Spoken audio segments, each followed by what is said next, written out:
우리나라에서 최근에도 로봇 관련주들 굉장히 관심을 많이 받고 있습니다. 투자 시장에서도 마찬가지고요. 거기에 또 AI 기술까지 덧붙여지면서 로봇이 그냥 뭐 조립해주고 용접해주고 이런 로봇이 아닙니다. 이제는 시대가 변하고 있습니다.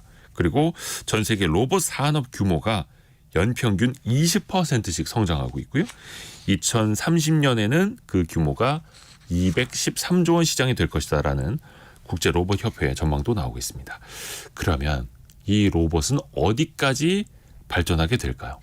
진짜로 그 테슬라가 선보인 휴머노이드 로봇이라고 하는데 진짜 인간과 함께 생활하는 로봇이 머지않아 우리 곁에 와 있을 수 있을까요? 직접 로봇을 제작하는 분입니다. 한양대학교 로봇공학과 한재권 교수와 함께 로봇과 함께 살아가는 미래를 그려보시죠. 교수님 안녕하세요. 네, 안녕하세요. 반갑습니다. 한재권입니다. 우선은 이제 로봇도 천차만별 아닙니까? 네, 종류 많죠. 기능에 따라서도 그렇고 성능에 따라서도 그렇고 로봇을 어디까지 정의를 좀 내려봐야 될까요? 사람마다 정의는 좀 다를 것 같은데요. 예. 일단 제 정의를 말씀드리면 네. 일단 움직여야죠.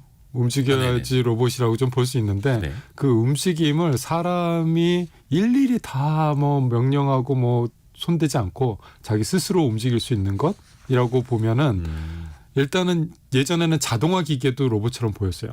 근데 네. 요즘에는 조금 더 수준이 높아져서 스스로 판단해서 움직이는 것, 즉 AI가 가미돼서 움직이는 것, 이렇게 보시면 될 것 같습니다. 그러니까 예전에는 미리 입력해 놓고 아니면 네. 리모트 컨트롤을 네네네. 해야 했다면 이제는 그거 없이 스스로 판단하고 움직이는 것. 네, 그래서 로봇 정의가 조금 더 고차원이 됐다라고 좀 봐주세요. 이제는 이제 단순한 기계 장치가 아니라 그 네. 이상으로 넘어간다라는 거고요. 또 그 일상생활에서 이제 많이 볼 수 있습니다. 로봇을. 그렇죠.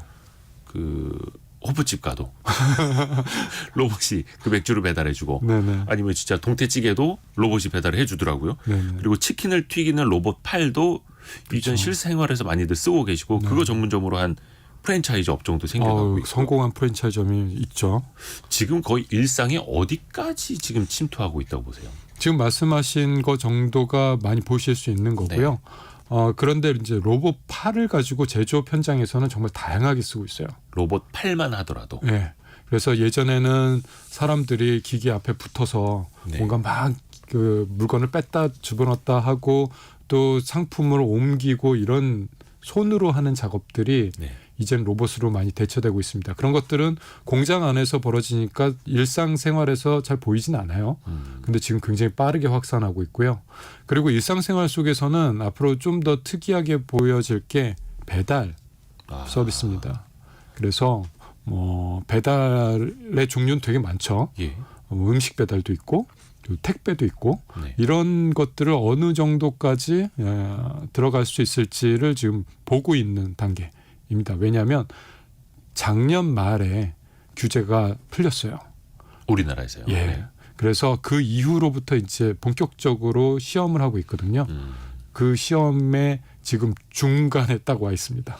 강남 어디하고 또 판교 어디에서는 그 배달 로봇 네네네. 조그만한 짐차라고 해야 될까요? 그렇죠. 이제 카트 같은 예, 거. 카트만한 녀석이 돌아다닌다 하더라고요. 네네. 아직 저는 실제로는 못 봤습니다만. 그리고 아프리카 르완다 지역이었네 어디서 그 다큐를 봤는데 네. 이미 드론 택배는 거기에서 엄청나게 활성화되어 있고. 그렇죠. 왜냐하면 도로망이 많이 좋지가 않으니까 예. 오히려 드론 서비스가 맞아요. 희한한 일이 벌어지고 있죠. 그러니까 오히려 후진국 개발도상국에서 드론 택배가 더 먼저 시작돼 버리는 거예요. 네. 그게 또 우리 일상으로 또 들어와 있고 이럴 때 또 빨리 규제를 또 풀어야 되는 건데 그 하나하나 또 같이 이제 이야기를 해보겠습니다. 근데 그 아까 로봇 팔 이야기를 해주셨는데 뭐 지금도 이제 애국가의 그 그림이 나오는지 모르겠는데 자동차 용접하는 거대한 산업용 로봇 팔이 있지 않았습니까? 맞아요. 그리고 이제는 그게 작은 로봇 팔로 네. 공장 생산 라인 작업자 옆으로 또 와 있는데 네. 그 두 개는 어떤 차이라고 보면 될까요?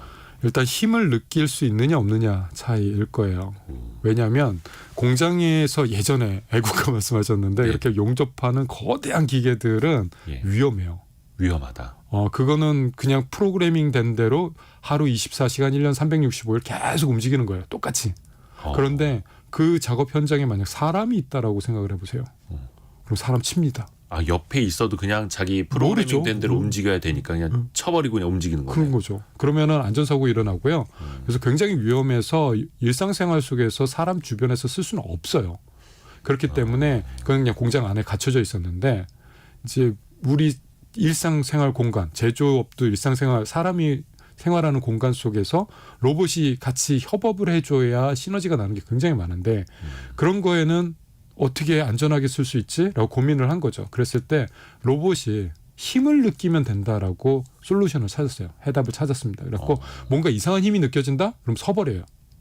그런 차이가 있습니다. 그래서 제조업 현장에서 사람들과 같이 일하는 협동 로봇들은 힘을 느낄 수 있어서 굉장히 안전하다.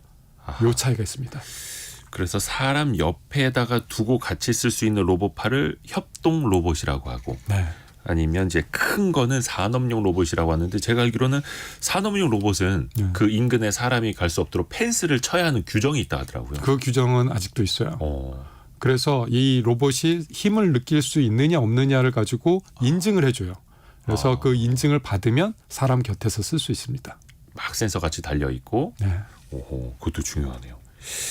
지금 근데 교수님이 네. 휴머노이드 로봇 위주로 연구 개발하고 계시나요? 예, 인간형 로봇, 휴머노이드 로봇을 예. 개발하고 서비스하고 상품화하고 있습니다.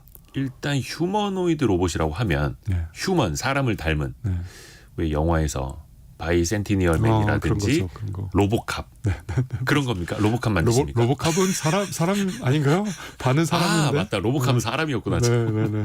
그 뭐 아이로봇 뭐 이런 거. 아 아이로봇 같은. 예. 그게 휴머노이드 로봇이잖아요. 네네. 인간의 형상을 이제 닮은 로봇이죠. 그것도 좀 정의가 있습니까? 이게 어디부터 어디까지를 휴머노이드 로봇이라고 볼 수 있다라는? 뭐 정의를 누가 내린 적은 없는데 네. 대충 봐서 사람처럼 생겼네. 넌 머리도 있고 팔도 있고 다리도 있고 두 다리로 걷고 다니네. 뭐 이러면 완전히 휴머노이드. 어허. 그런데 뭔가 이렇게 약간 변형을 좀 줘요. 네. 뭐 예를 들어서 다리로 움직이는 거는 좀 에너지 효율이 좋지 않으니 그렇죠. 바퀴를 달아볼까? 뭐 이래서 바퀴 달린 휴머노이드 로봇 뭐 이런 식으로도 얘기를 하고요. 뭐 여러 가지 종류가 있는데 쓰임에 따라서 좀 응용이 많이 되고 있습니다. 이족 보행 기술 자체가 사실 이게 쉬운 건 아니어서 네. 바퀴라든지 뭐 궤도를 달 수도 있는 거고, 근데 그 위에다가 로봇팔을 달아서 또 뭐 이렇게 같이 할 수도 있는 네, 거고. 몸체도 있고 머리도 있고 센서들을 머리에다 장착을 하고 뭐 이런 일들을 하죠. 특히 근데 교수님은 휴머노이드 로봇을 꼭 개발해야 되겠다라고 네. 하시는 계기나 이유가 있으시다면요? 저는 궁극의 솔루션이 결국에 인간형 로봇이 될 것이다라고 믿고 있어요. 인간형 로봇. 네, 휴머노이드 로봇이 로봇의 궁극의 솔루션이다라고 수십 년 전부터 믿고 있고 그걸 계속 끈을 놓지 않고 연구를 하고 있습니다. 스마트폰 같다는 느낌이 들어요. 스마트폰을 보면은 네. 정말 다양한 기능을 하나의 기기에서 다 하고 있잖아요. 네네네. 근데 스마트폰이 나오기 전 2007년 전을 한번 생각해 보세요. 우리 가방 속에 뭐가 있었는지. MP3 플레이어 있었지 않을까요? 그렇죠. 디지털 카메라도 많이 들고 다녔어요. 그다음에 핸드폰 따로 들고 다녔죠. 그다음에 전 PDA도 들고 다녔습니다. 진짜 여러 가지 기기들을 막 다 갖고 있었는데 따로. 네. 지금은 스마트폰 하나죠. 통합이 돼버렸죠. 왜 그럴까요? 왜 사람들이 그 많은 걸 안 쓰고 이 하나를 갖고 다니는 걸 더 좋아할까요? 왜냐하면 뭐 여러 가지예요. 편의성도 있고 경제성도 있고 여러 가지 이유가 있지만 어쨌든 하나의 기계가 여러 가지를 할 수 있다. 이거는 굉장한 파워를 갖고 있습니다. 굉장한 잠재력을 갖고 있습니다. 그래서 저는 지금 2020년에는 여러 종류의 로봇들이 막 번성할 거라고 생각을 하고 있어요. 네. 배달 로봇, 치킨 튀기는 로봇, 기타 등등 각각의 목적에 맞게 로봇들이 개발되고 서비스 될 거라고 생각을 하고 있는데 그런데 시간이 지나면 결국에는 이게 다 통합되는 형태의 로봇. 이거 하나만 있으면 다 할 수 있어. 특별한 것만 하는 게 아니라 이거 시켰다가 저거 시켰다가 이것도 되고 저것도 되고 내 편의에 따라서 다 돼. 이런 형태의 로봇은 뭐가 있을까? 그 최적 설계는 뭘까? 인간형이다라고 보고 있습니다. 그래서 로봇을 인간형으로 만들어 놓으면 인간이 하던 일들을 굉장히 잘해요. 형태가 우리 공간이 우리가 쓰는 도구들이 다 우리 인간의 몸의 형태에 맞춰져 있어요. 네네, 그렇죠. 지금 이 스튜디오 안만 하더라도 별의별 사물들이 다 사람들이 잘 쓰게 그렇죠. UX 디자인이 잘 돼 있어요. 높이도 그렇고 뭐 문턱도 그렇고 뭐 다. 그렇죠. 그렇죠. 그러다 보니 로봇을 인간형으로 만들어 버리면 이 많은 것들을 잘 쓸 수가 있게 돼 버려요. 아, 그러네요. 그래서 궁극의 솔루션은 스마트폰과 같이 인간형 로봇이 될 것이다라고 믿고 있고 그걸 개발하고 있는데 언제가 될 것이냐? 요거는 아직 미지수입니다. 그렇지만 연구의 끈을 놓지 않고 있습니다. 그러니까 뭐 물어보고 답해주고 검색해주고 그걸 넘어서 배달도 해주고 물건도 가져다주고 요리도 해주고 심부름도 해주고 다 할 수 있는 그게 스마트폰처럼 하나로 통합되고 융합될 수 있는 휴머노이드 로봇. 네. 이준봉님이 저도 이거 참 간과하고 있었던 건데 아톰과 마징가 Z가 로봇이라고. 아톰은 AI, 마징가 Z는 자동화 로봇. 근데 이게 거의 한 20년도 넘은 애니메이션 더 넘었네? 30년도 넘었나? 근데 그게 이제는 현실로 다가오고 있어서 그렇죠. 야, 이제야 우리가 이제 실감이 됩니다. 상상 속이 아니라. 네네. 교수님은 휴머노이드 로봇 중에서도 특히 어떤 부분에 특화된 것, 어떤 부분부터 지금 주목하고 개발하고 계세요? 저도 이제 히스토리가 있는데 예전에는 이족보행 두 다리로 걷는 거를 집중을 했어요. 그것도 힘들었으니까. 그게 제일 어려운 거 아니에요? 어렵죠. 근데 이제 그 선을 딱 넘어가고 나면 예. 그 다음 산이 보여요. 일하는 거죠. 두 팔을 가지고 손을 가지고 무슨 일을 잘할 수 있는가로 가게 되고 네네. 일하는 걸 넘어서면은 그 다음에는 얼마나 똑똑한가, 얼마나 말귀 잘 알아들어서 지가 알아서 할 수 있는가. 예를 들면 사용자는 명령을 굉장히 간단하게 해요. 예를 들자면 그렇죠. 저기서 물 좀 가져와. 굉장히 간단한 명령입니다. 근데 그것을 수행하기 위해서는 정말 많은 프로그래밍과 많은 판단과 이런 게 필요한데 그래서 저기가 어디고 물은 어디 그렇죠, 있고 그렇죠. 얼만큼 달라는 거고. 그렇죠. 이게 굉장히 논리적이지 않아요. 근데 그거를 논리로 풀어내는 것 이게 요즘에 이제 생성형 AI와 엮여지면서 네. 해답이 보이기 시작했어요. 그래서 요즘에 이제 그런 지능 쪽으로 좀 더 이제 제 연구가 그쪽으로 가고 있습니다. 오호. 그러니까 이족 보행 로봇을 넘어서 지능 쪽으로. 네. 저희 가서 물 좀 가져와라고 하면 우리 주인은 한 번 물 마실 때 100ml처럼 마셨고 그런 거 다 알아야 돼요. 정수기는 좀 찬물을 갖다 드려야지 내가 욕을 먹지 않고. 그렇죠. 예전에 찬물 갖다 줬더니 뭐 싫어했다, 좋아했다 이런 것들을 받아들여야 됩니다. 야, 그거는 진짜 그 영화 바이센티니얼맨에 나왔던 그 주인공이 돼버리는 거네요. 그 정도는 해줘야 얘가 좀 말귀를 좀 잘 알아듣네, 쓸만하네라는 평가를 받을 수 있어요. 근데 그 정도 로봇 하나 만들려면 시간도 그렇고 돈도 그렇고 어마어마하게 들어갈 것 같은데요. 지금은 그렇죠. 지금은 아직은 하시는 분이 많지 않고 찾는 분도 많지 않아서 하나 만드는데 경제성이 좀 없습니다. 그런데 이제 이게 얼마의 빠른 속도로 발전하고 있느냐, 얼마나 빠른 속도로 가격이 내려가고 있느냐, 이 경향을 봐야 돼요. 경향. 네. 이게 대량 생산까지 가려면 아직도 엄청 멀었을 거 아닙니까? 로봇은. 그래서 대량 생산을 할 수 있는 곳이 어디냐를 잘 찾아야 됩니다. 아마존은 찾았어요. 예. 아마존은 물류센터에 집어넣을 계획을 갖고 지금 그렇죠. 공장을 짓고 있어요. 휴머노이드 로봇 대량 생산 공장을 오레건주에 짓고 있고 연간 1만 대 생산을 목표로 하고 있습니다. 만 대요? 예, 지금 벌어지고 있는 일이에요. 어마어마하네요. 네, 아직 공장이 완성은 안 됐어요. 근데 그걸 만들면 네, 아마존은 쓸 데가 다 있다라는 거죠. 자기네 그렇죠. 물류 창고에서만 써도. 그렇죠. 자기네 것만 써도 수만 대가 필요한 거죠. 그러면 규모의 경제가 되고 단가가 인하가 되겠네요. 네. 파급 효과가 어마어마할 겁니다. 미국에서는 굉장히 공격적으로 투자가 되고 있는데요. 뭐 테슬라가 하고 있는 건 많이들 아세요. 근데 그럼 테슬라가 독주하게 놔둘 거냐는 거죠. 자본주의 시장 경제 체제에서 대악마가 등장합니다. 테슬라뿐만 아니라. 네. 지금 대악마가 하나 등장했는데 네네네. 피규어 AI라는 회사인데 여기에 저번 주였나요? 675밀리언 달러가 투자가 됐어요.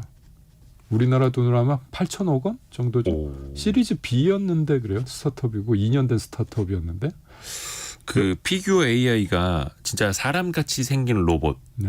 그래서 뭐 반응도 하고 이거를 만드는 거 아닙니까? 네, 저랑 같은 종류죠. 근데 8천억 원을 그것도 시리즈 B 중간 단계에서 투자를 받았다. 네. 투자한 사람들이요. 예. 다 아는 사람들입니다. 뭐 MS, 마이크로소프트. 엔비디아, 뭐 인텔, 뭐 그런 오픈 AI, 뭐 다들 아는 탑티어 글로벌 탑티어들. 그런데 약간 배신감을 느끼는 거는 LG랑 삼성도 투자를 했어요. 오. LG 이노텍과 삼성전자도 투자를 아니 했습니다. LG와 삼성이 그 피규어 AI에 이제 투자를 할 수는 있는데 배신감을 느끼셨다라는 건 한직원 교수님도 약간 뭔가 아니, 왜냐하면 또 이제 개발하는데 돈이 많이 드니까. 네네네. 저도 이제 우리도 잘해요라는 걸 이제 보여드려야죠. 그리고 믿음을 좀 주시면 저희 쪽에도 시선을 돌려주지 않을까라는 생각으로 열심히 하고 또 있습니다. 이제 학교뿐만 아니라 A 로봇이라는 또 회사도 경영하고 계시니까요. 네네네. 오호. 국내에도 이런 기업들이 또 있다라는 것도 또 좀 알려야 될 필요도 있어 보이고요. 네, 실력으로 보여드리려고 준비 중입니다. 어허. 실력으로 보여주십시오. 근데 이게 사실 우리나라 기업이 과연 그들 기업과 속된 말로 이제 맞짱을 뜨면 아, 이길 수 있을 것인가. 물론 네네네. 대량 생산이라든지 투자라든지 규모는 안 되더라도 기술력으로 먼저 좀 네네네. 보여줘야 되지 않습니까? 네네네. 해야죠. 근데 예. 가능성은 있다고 생각하고요. 우리 예. 꽤 잘합니다. 우리 잘하시는 분들 굉장히 많고요. 그리고 저 사람 저런 데를 경쟁할 수 있을까라고 생각을 하고 위축되면요. 네. 아무것도 안 돼요. 사실 우리가 자동차도 만들었고 반도체도 만들었어요. 아무것도 없던 그 척박한 환경 속에서 우리 선배들은 그랬습니다. 현대자동차 처음에 철공소에서 시작했고요. 아. 포드 자동차가 아마 그 세계를 주름잡던 그 시절에 시작을 했어요. 반도체는 어때요? 저거 우리가 할 수 있는 영역이 아니야. 우리는 가전제품 냉장고 TV 만드는 것도 벅차 이랬으면 그렇죠. 그걸 왜 하냐고 그랬죠. 네, 반도체 어떻게 했어요? 이런 도전 정신이 한 번 더 필요한 때가 지금 아닌가라는 생각을 하고 있습니다. 아하.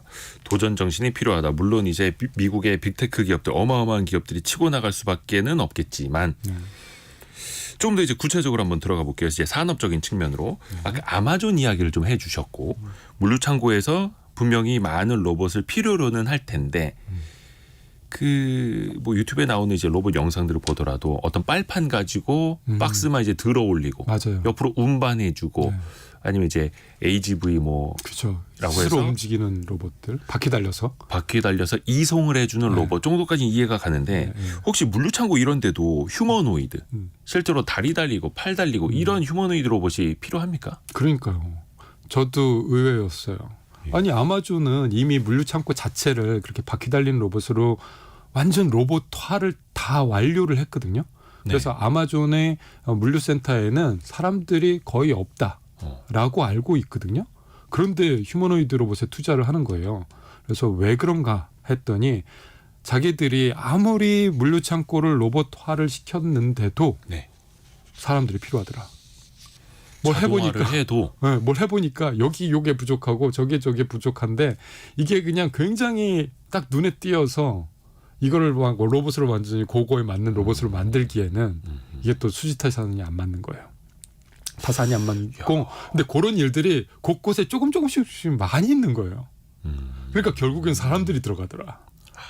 그러니까 이거를 어떻게 할까 하다가 인간형 로봇이 이것도 하고 저것도 하고 빈 공간을 채워줘야 된다라고 결론을 내린 거 아닌가라고 추정을 하고 있습니다. 이게 굵직하게는 컨베이어 벨트, 그렇죠. 리프트, 지게차 아니면 이제 픽업하는 기계들까지 자동화를 해놨는데 네. 그게 아니라 진짜 사람이 손으로 가서 뭐 해야 되고 불러야 돼 이런 것까지도 사실은 정밀하고 세밀하게 해야 될 휴머노이드 로봇이 필요하다 이거네요. 해보니까 필요하다. 해보니까 여기가 비어 있다. 그걸 알게 되는 거 아닐까라는 생각이 듭니다. 이게 점점 뭐 이게 맨 뒷부분에서 꼭 여쭤보고 싶습니다만 이게 사람이 이제 어디 가서 일을 해야 되는지 좀 걱정이 들기는 하는데. 그런 생각해야 됩니다. 그러면 이런 휴머노이드 로봇이 우리 일상에는 또 어떻게 들어올지도 한번 생각을 한번 해볼까요? 물류센터 이런 거대한 공간 말고. 예, 일단은 좀 시간은 걸릴 거예요. 예. 왜냐하면 지금 수요가 있어야 되고 그만큼 대량 생산이 돼야 되고 또 가장 어려운 태스크가 가장 기술적으로 어려운 부분이 네. 일상생활이에요. 사실 공장이나 어떤 어떤 제조업체에서 벌어지는 일들은 정해져 있어요. 오늘은 이거 하면 돼. 라고 어느 정도 정해져 있습니다. 네, 왔다 갔다 해야 되는 동선도 정해져 그렇죠, 있고. 그렇죠. 공간도 예. 뭐 어떻게 규격화돼 있고. 그런데 일상생활은 집집마다 환경이 다 달라요. 네. 그리고 사람마다 원하는 게 다 달라요. 그렇기 때문에 가장 어려운 태스크고 가장 마지막에 벌어질 일이 우리 일상에서 쓰는 건데, 근데 여기가 가장 큰 시장이긴 합니다.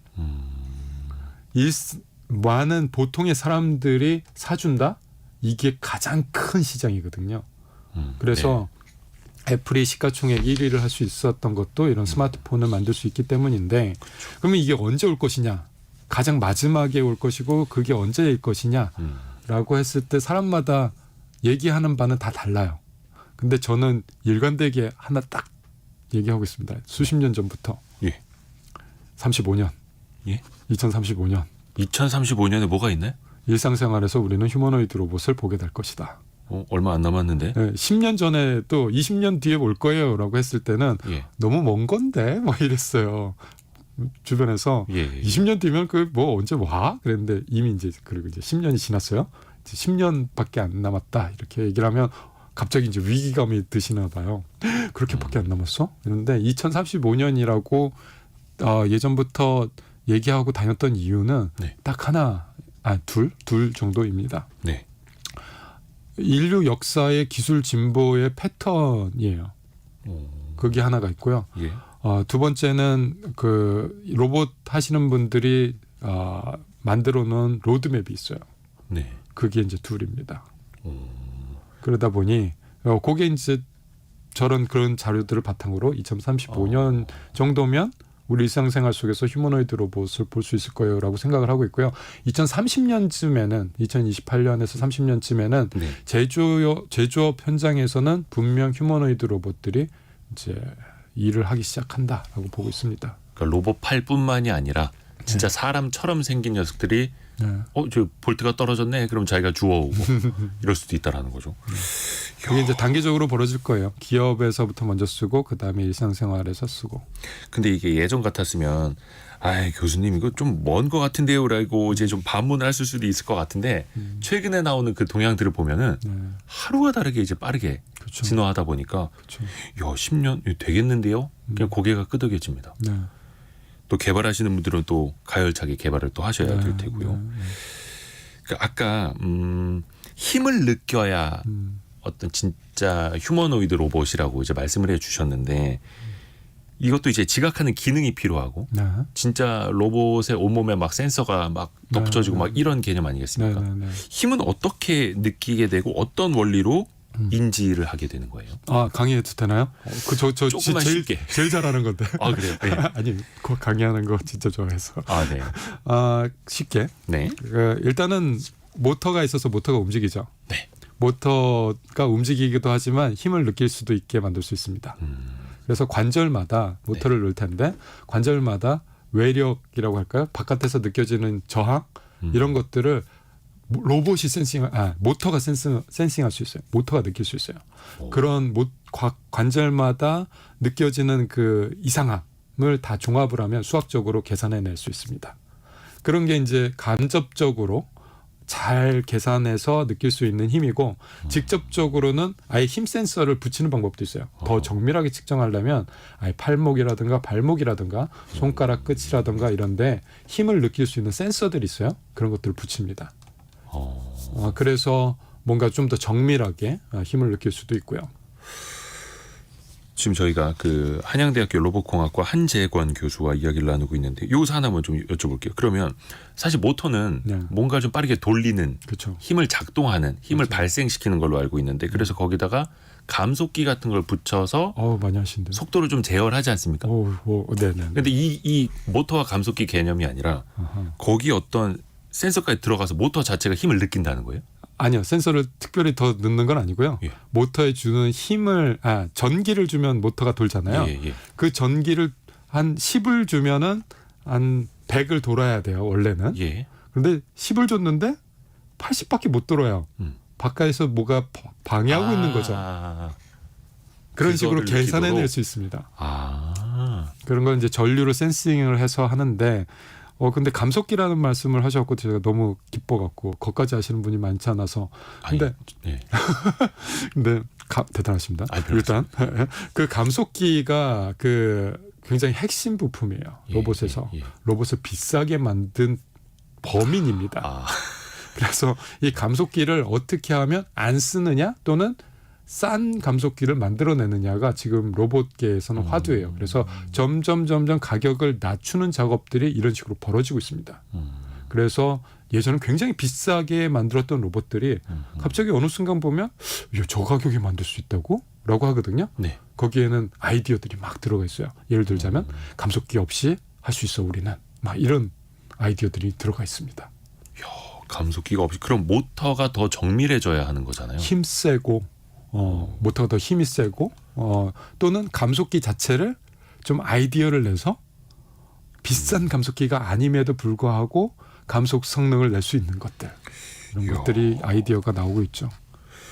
또 최근에 그 테슬라가 공개한 옵티머스라고 하는 그 테슬라 봇 네네네. 보니까 계란도 집더라고요. 네네네.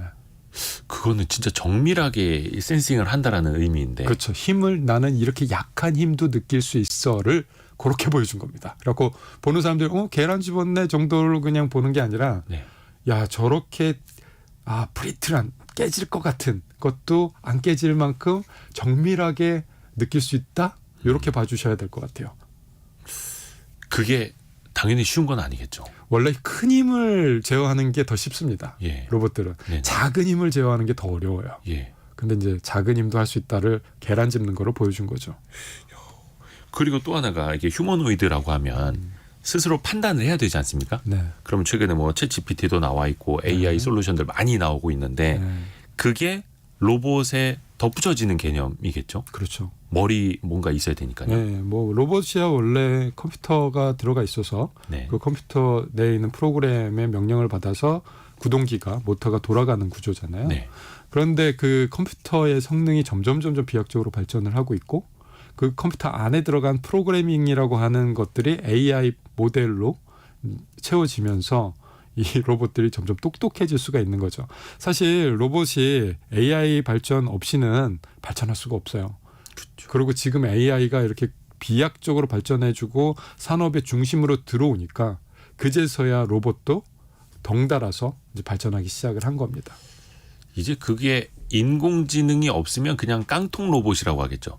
예전에 양철 로봇 이런 것처럼. 이제는 양철 로봇처럼 안 로봇이 보여요. 참 양철 로봇이 생각해보니까 생각하고 말도 했네요. 그 따뜻한 심장을 가진 사실은 이제는 그냥 AI 안 쓰고 움직이는 로봇들은 그냥 기계처럼 보여요.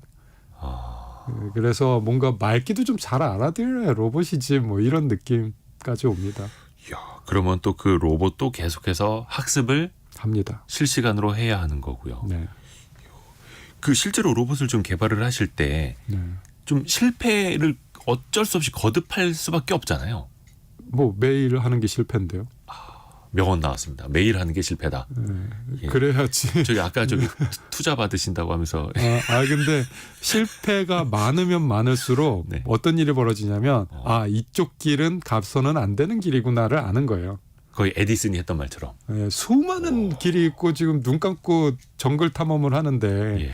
어디로 가야 될지를 뭐 지도가 있으면 좋겠지만 처음 가는 길인데 어떻게 합니까? 이렇게도 가보고 저렇게도 가보는데 여긴 아니야. 저기도 아니야. 이것도 아니야.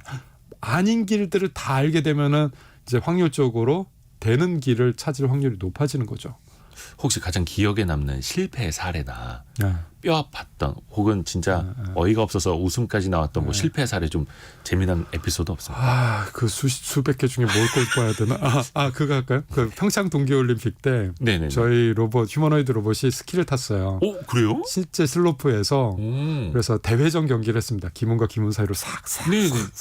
거의 저희 카빙턴 한다고 딴 사람들은 딴 로봇들은 이제 플루브버겐 그러니까 A자로 해갖고 안정적으로 초보자처럼. 타는 거죠. 초보자처럼 비기너들 하는 것처럼 했는데 저희는 이제 그래도 우리가 좀 기술을 좀 보여줘야 되는데 카빙턴 하자라고 해갖고 선수들 하듯이 로봇이 스키를 탔다. 예. 선수들 하듯이 이렇게 11자로 딱 스키 놓고 카빙턴을 시도를 했거든요. 네.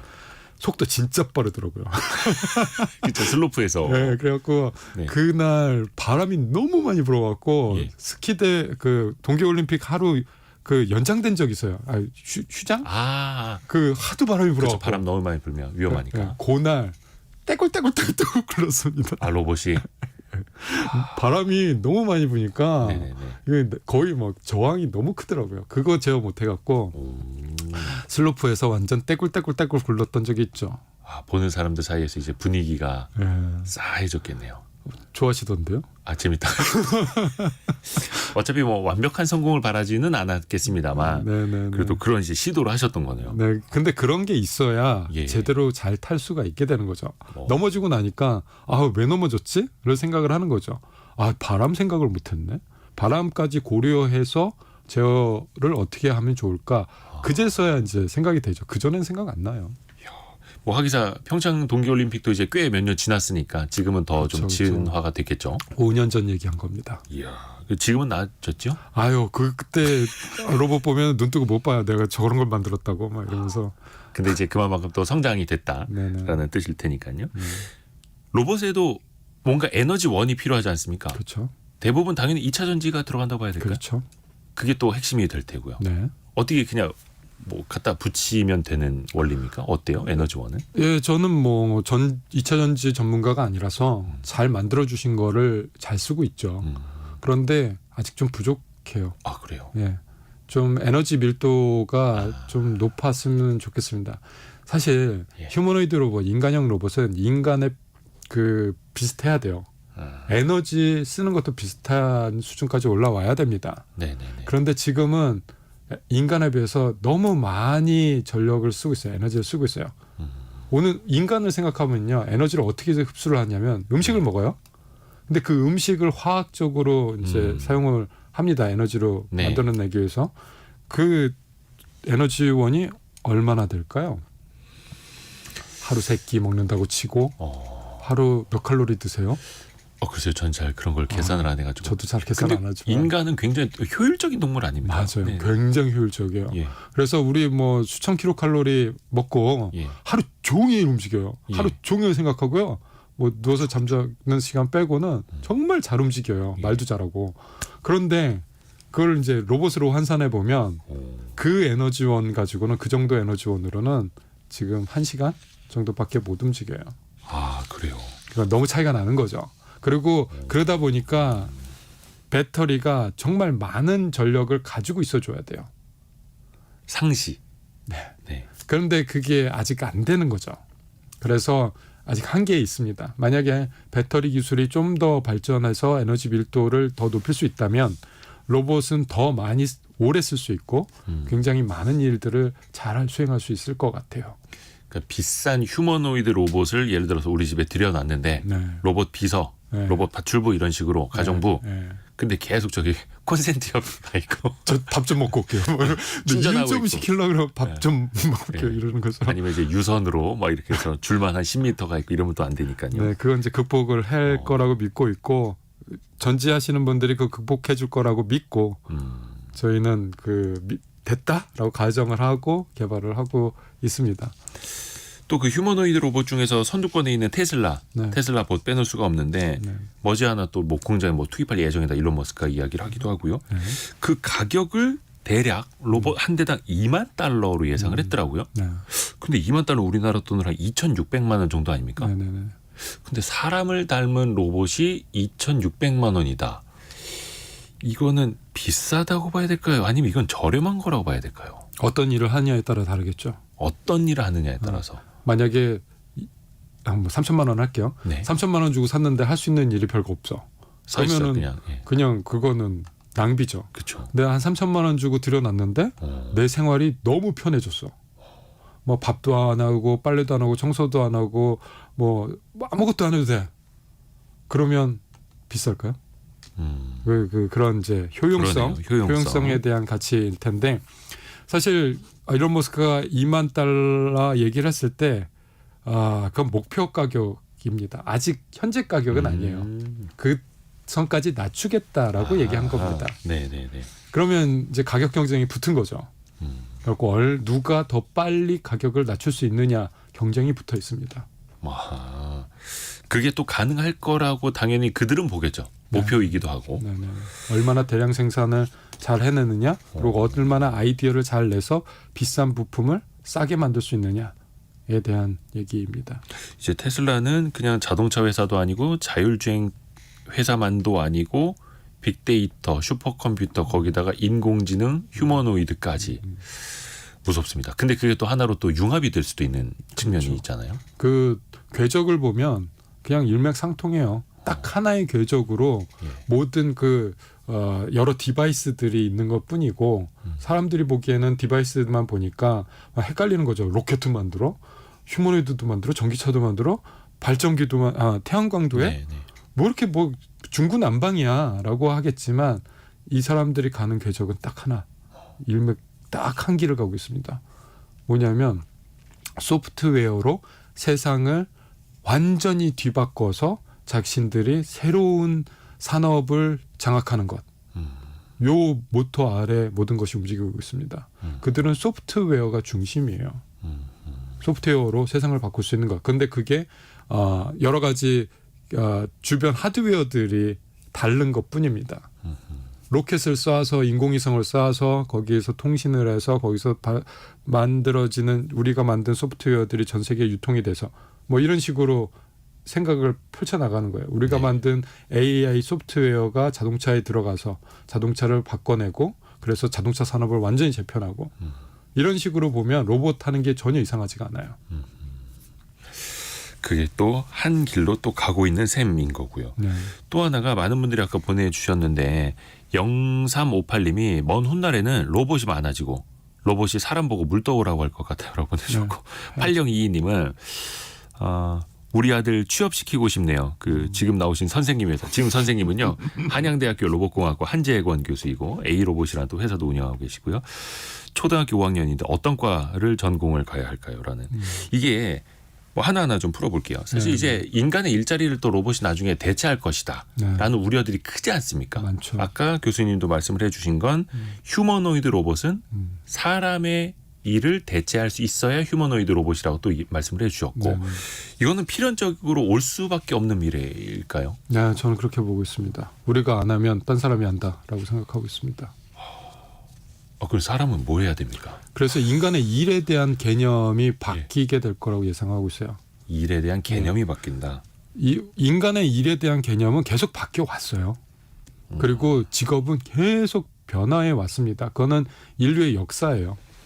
안 그러면은 우리 대부분의 사람들이 농사지어야 돼요.